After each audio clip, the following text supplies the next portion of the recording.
just imagine while I'm talking down here, some performers in nude.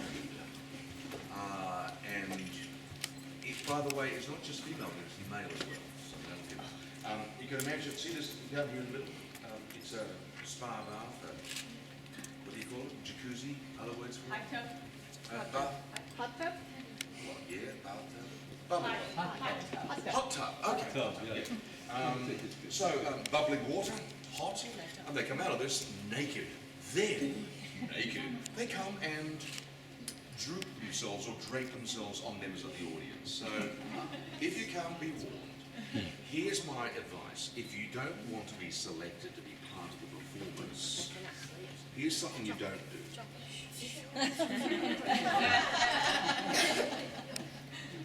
Just don't do that, and don't go, you'll be chosen. The other people who get automatically chosen to be in any production, really no one else here, I'm it. Bald heads.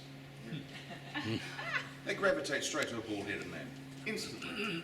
You'll have all sorts of things patched on your head, so I'll leave that to your imagination. So this is our most versatile theatre. It really is different, I imagine, not what you expected to see in the Opera House. It's called the Studio. The studio, because in the early days of the Opera House, it was a studio. It was a recording studio. We can still use it for that.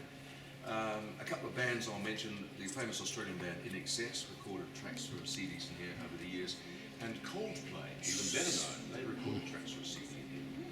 It still could be used. We still have the acoustic panelling on the walls around here, the wooden acoustic panelling, but typically we now use other theatres and other areas of the Opera House for this, so we don't need to use this anymore. So now it is the studio theatre. And it's versatile. You have the stage there, high stage, small, low, round, square, rectangular, whatever you want. Take the seats out, put carpet down, and have a show called Baby's Proms, which we invite usually grandmothers, I noticed, bring in the little kids, who then she goes out, has a drink at the bar, while the kids in here are entertained with music and costumes and things. It's a lot of fun. So it's varied in terms of what we can do in here, very flexible. Now, originally this was never intended to be a studio or a theatre. Nothing to do with it at all, absolutely nothing. So imagine for a moment, no seats down here, no stage, no red seats up here, no carpet.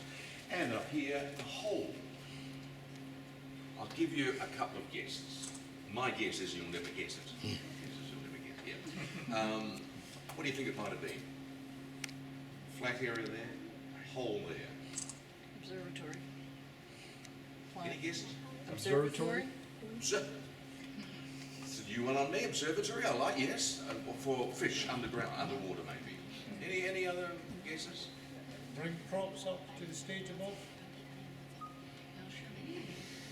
It's a first. You get the rest of the tour free. Yeah, wow. You've been reading, haven't you? Nope. Are you an engineer? Nope. Architect? Educated. Just Oh my goodness. from the Glasgow School of Arts, are you? Are you from Scotland? Yes. I thought you might be, yes. Well, he's absolutely right. It was an elevator.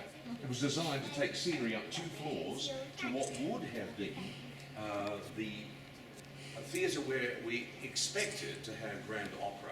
Never worked out that way. Never worked out. Way back in the early days of construction, the role of the 2 big theatres upstairs were changed over. So big concerts upstairs instead of grand opera. So we never needed this to take scenery up to the stage.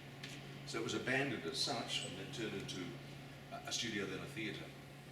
We had a flood in here in 1989.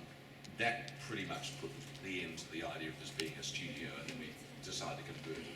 The reason we had a flood here with about a metre of water through here is that one of the big pipes that brings water from the harbour for air conditioning broke underneath and filled us with water. So then we just redesigned it and turned it into a theatre. But it really is different, isn't it? You know, it's a bit like theatre in the rounds. So if you're into nudity, come here tonight. Bit of fun, isn't it? You know. Yeah.